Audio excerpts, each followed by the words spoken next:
Reka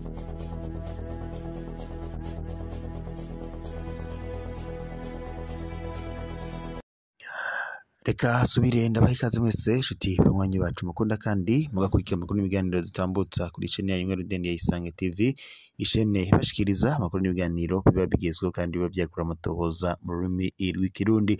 Ndabahaye mwaramutse, abandi ndabahaye mwiriwe bivanye naho muherereye. Ari n'iteka n'umunezero ntangere bigusubira kubana namwe banywanyi bacu mukunda kandi mugakurikira amakuru n'ibiganiro dutambutsa kuri chaîne ya Imwe Rudende ya Isange TV, ishene ibashikiriza amakuru n'ibiganiro biba bigezweho kandi biba byakura amatohoza mu rurimi rw'ikirundi. Reka mbakengurukire kandi ndabaye n'ikaze mu makuru yacu uyu muri iki gitondo, akaba ari amakuru na cane araza gushimikira ku ngingo nkuru zikurikira. Nyuma yaho uwahoze ari umushikiranganje wa mbere wa leta y'u Burundi Alain Guillaume Bunyoni apfunzwe akaba yarapfungiwe ngaha mu ibohero rikuru rya Gitega, akaba yarapfunzwe yagirizwa gushaka kugandagura umukuru w'igihugu akoresheje amangetengete ndetse no kunyonora amatungo y'igihugu.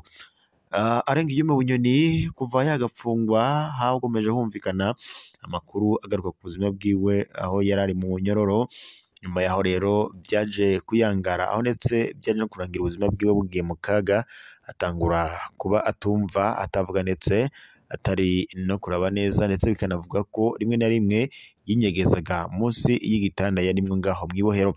Amakuru twari twarose aturuka mwibohero rya Gitega avuga ko n'umukozi yarashinzwe gutunganya imfungurwa za Alain Guillaume Bunyoni ngo yari yatanguye gushaka kwirukanwa, ngo bakavuga ko ngo bashaka kuzoza Alain Guillaume Bunyoni baramuha imfungurwa ngo zateguwe n'ibohero. Alain Guillaume Bunyoni bidatevye yaciye arengutswa mu bitaro vyo ngaha Igitega kugira ngo bamukurikirane barabire hamwe ko amagara yiwe yifashe. Hari amakuru twari twarose avuga ko Alain Guillaume Bunyoni yoba arwaye indwara y'igisukari, ndetse bikanavuga ko kuri ubu ngubu yaba yamaze no kurwara indwara yo mu mutwe, ubwenge butariko burakora neza. Hari amakuru yakomeje acishikana ku mbuga ngurukanabumenyi avuga ko Alain Guillaume Bunyoni yoba arwaye yaba yaryamiye ukuboko kw'abagabo. Gusa amakuru twatohoje ariko aravuga ko kuri ubu ngubu Alain Guillaume Bunyoni ngo yaba yagaruriye yasubiye guhema, agatima kaba kasubiye guhema. Amakuru yita cane rero kuri ubu ngubu Alain Guillaume Bunyoni nyuma yuko ngo agatima gasubiye guhema yaba aciye yimurirwa mu bitaro bikomeye ngaha i Bujumbura kugira ngo bakurikirane amakuru yiwe ngo barabire hamwe nuko ubuzima bwe buhagaze. Akavuga ko rero ngo n'ivyanka azoca arungikwa mu Ubarabu, ngo akaba ariho azoca aja kuvurirwa kugira ngo akurikiranwe uko amagara yiwe yoba yifashe. Umukobwa wiwe ariwe Darlene Bunyoni akaba nawe yavuye mu gacerere, avuga ko umuvyeyi wiwe ngo yoba arwaye indwara y'igisukari. Kuri ubu rero amakuru duhabwa n'amasoko yacu nuko umunyamabanga mukuru umugambwe uri ku butegetsi wa CNDD-FDD Nyeniteka Reverien Ndikuriyo avuye mu gacerere, akavuga ku burwayi bwa Alain Guillaume Bunyoni, akavuga ko ngo vyose byaba byarakozwe n'umukuru w'igihugu cy'u Burundi Evariste Ndayishimiye ngo yashaka kugandagura Alain Guillaume Bunyoni.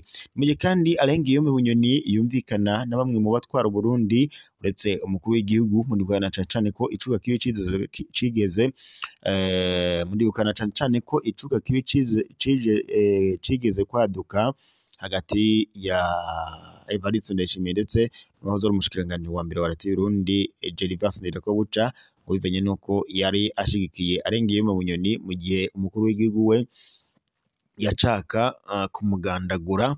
Ariko abakuru cane indongozi zikomakomeye mu Burundi zirahaguruka zimera amagabo, birangira rero Bunyoni atagandaguwe.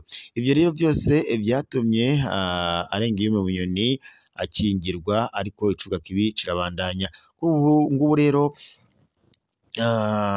umunyamabanga mukuru w'umugambwe CNDD-FDD Nyeniteka Reverien Ndikuriyo akaba avuye mu gacerere, akaba avuze ibibazo byose biriko birakorwa na Ndayishimiye ku buzima bwa Alain Guillaume Bunyoni. Naho mu yandi makuru, umuyobozi wa Regideso yahaye indwi zitatu abarundi ko ngo ikibazo c'umuyagankuba kizoba acarangiye.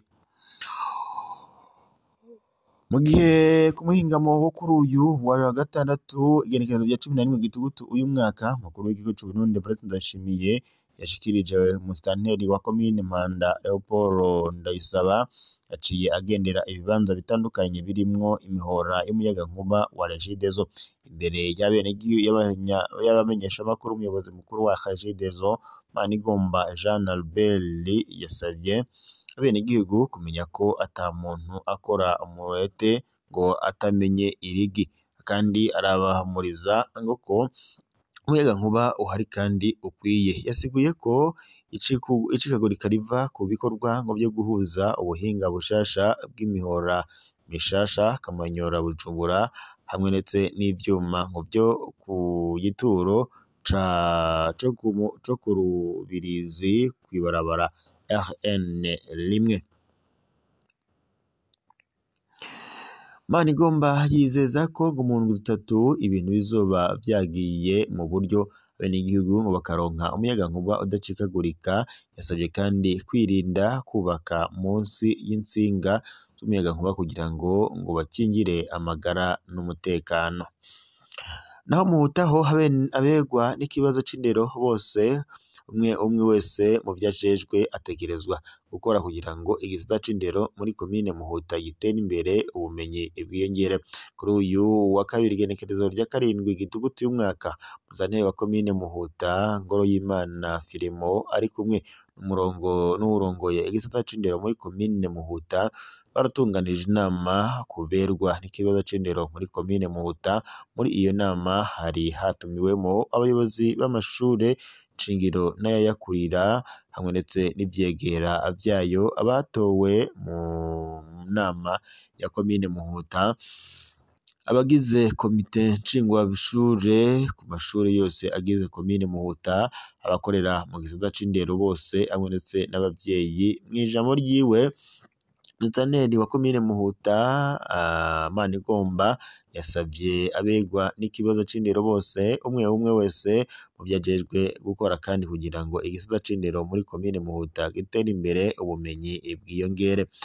Nayo uwurongoye igisata c'indero akaba yiyemeje kuzoshikana ibice birenga 80% mu kibazo ca leta co mu mwaka w'icenda plus de 80%. Mu tuntu n'utundi kandi baranahanahanye ivyiyumviro ku gasabuni kohabwa abigisha bita abakutsa kivi. Ivyo navyo ngo bakaba bavyiyumviriye bisunze amikoro y'abenegihugu.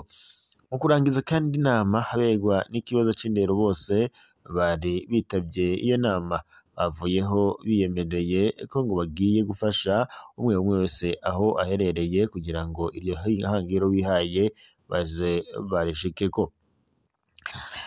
Naho mu Kayanza ho umugabo yahagaritswe yagirizwa kwicisha inkoni uwo bubakanye.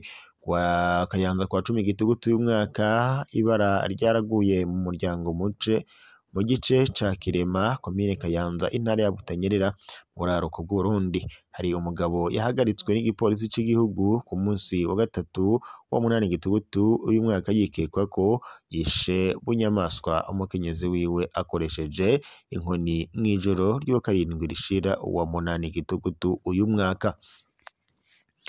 Kubw'amasoko mu ntwaro n'abashinga intahe, abo bantu ngo bari bamaze igihe babanye nabi. Umugabo avuga ko ngo yari imborerwa kandi ataco yitaho, yoba ngo yarahagaritse kwitaho no gutanga ivyo umuryango ukeneye.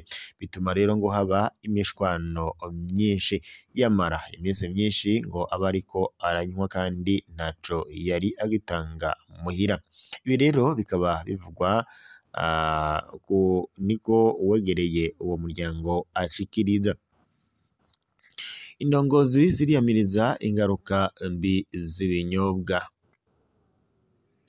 Odanse Minani, umukuru wa zone Kayanza, yemeje ihagarikwa ry'uwo yikekwa, akamenyesha kandi ko ubwo bwicanyi bwoba bwavuye ku ngaruka z'inzoga, kandi ko hari ubwicanyi buguma bwisubiriza mu ngo bivuye ku kurenza urugero mu kunywa inzoga zikaze.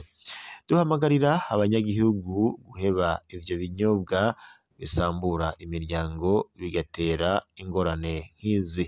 niko yiyamirije. Uwo ajejwe intwaro akaba asaba kandi abajejwe ubutungane gukora byihuta iyo dosiye kugira ngo ubutungane bukore uwo yikekwa ubu ari ngo mu minwe y'inyamiramabi arindiriye gushengezwa imbere y'ubutungane. Naho Giharoho ahiganje ubwoba no kudahana muri politike. Gihora kuwa 9 Gitugutu y'umwaka muri zone ya Gihora komine ya Musongati amabi akorerwa abanywanyi b'umugambwe Uporona ndetse n'abakozi b'urwego rujejwe kubahiriza amategeko agoma ayiyongera. Hagati y'ugukubagurwa intambamyi z'ubutungane no kwimurwa aho bakorera birimwo amakenga, ubwoba ndetse no kudahana bisa nuko biriko biriganzira ubutungane bw'ico gice. Kuwa 2 Gitugutu uyu mwaka Izwele Ntakirutimana arongoye umugambwe Iporona muri ako karere yarakozwe ko igitero bunyamaswa mu nywero uwikekwa ko yamukubise akaba ari Pierre Sahayo ubwumwe mu banyagihugu yavuganye n'imbonesha kure yacu yanyu ya Sahayo kandi yarakomerekeje ku rutugu uwo yakubaguwe imbere yuko amuhumuza. Uwo mugabo yashitse bukwi na bukwi afise igipanga. Iswela yarigwaniye n'inguvu zose baragwana gushika aho amwaka uwo mupanga. Niko igitangaza kubona arikiri muzima, niko vyiganwa n'uwabibonye. Nubwo uwo yagize igitero yemeye imbere y'inyamiramabi ivyo yakoze, iyo nyamiramabi yamenyesheje ko adashoboye guca urwo rubanza akemera ko agiye kurungika dosiye muri sentare nkuru y'igihugu ya Rutana. Gushika uwo munsi iyo dosiye ntirigera irungikwa, bigatuma ndetse hikekwa ko ariko arayidindiza ku gutinya ko aca yunguruzwa nk'uko vyabaye kuri Gilbert Niyizigiye yimuwe ajanwa gukorera ahandi inyuma yo gukora dosiye isa n'iyo nyene ya Theoneste Juma iyindi ndongozi ya Iporona. Ubutungane buriko igitsure ca politike. Ivyo vyerekana kandi umwiheburo uri mu gipolisi n'umutungane ngo muri aka karere. Abajejwe gukora amatohoza ku mabi arimwo abanywanyi b'umugambwe uri ku butegetsi wa CNDD-FDD ndetse n'imbonerakure, umuhari w'urwaruka rw'umugambwe uri ku butegetsi n'ubundi wa CNDD-FDD barakumirwa bakimurwa canke bagashirwa mu gacerere. Igihora ubutavuga rumwe n'ubutegetsi akomerekejwe, dosiye ica ihagarara imbere yuko ishika muri parake. Bishitse naho umupolisi akayikoraho aca ahanwa, niko umwe mu banyagihugu bo muri iyo komine agaragaza umubabaro. Ibiheruka kuba kuri komiseri Jafeti Mukeshimana.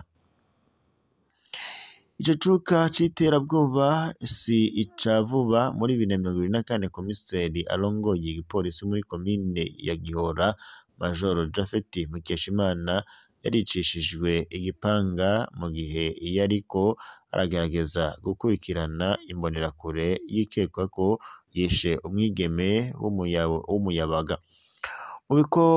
Mu bikekwa ko bakoze ubwo bubisha harimo ndetse kubw'amasoko menshi urongoye imbonerakure muri komine n'umuyobozi w'indero muri ako karere.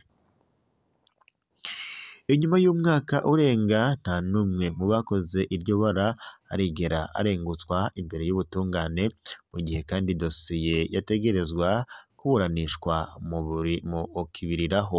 Ubwo abanyagihugu benshi ngo uko kwikekwega ubutungane kwemeza ko bamwe mu bantu ngo bari hejuru y'amategeko.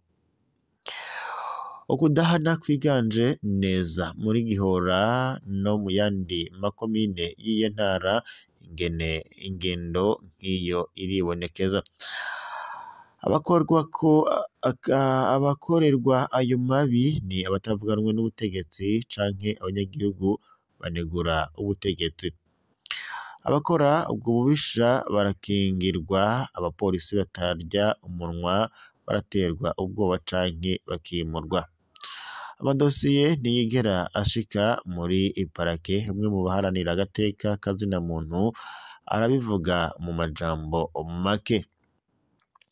Aha ubutungane ntibukurikiza amategeko, bugendera ku bwoba mu gihe cose. Ukuri kutanezera abari ku butegetsi guca gushirwa mu kabati ka komisariya.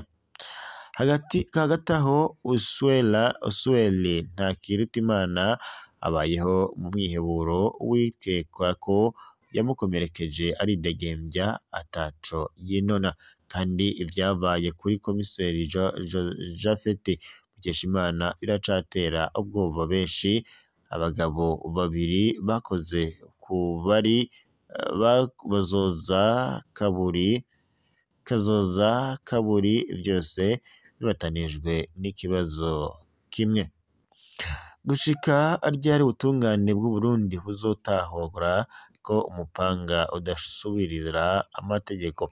Muri zone Gihora ubwoba n'ukudahana bibandanya byiganje, bigatuma ndetse abanyagihugu n'abajejwe umutekano bagwa mu mporero, nk'uko abanyagihugu bo ngaha mu Gihora babishikiriza. Reka dushimire mwese mwari kumwe natwe mu makuru n'ibiganiro turiko tubashikiriza muri iyi saha. Dusuzere ngaha, turaza gusubira mu makuru haraza kuba agezeko kuri munesha kuri yanyu mukunda cane, inkuru ndende ya Isange TV, sheni bashikiriza amakuru n'ibiganiro biba bigezweho kandi biba vyakorewe amatohoza.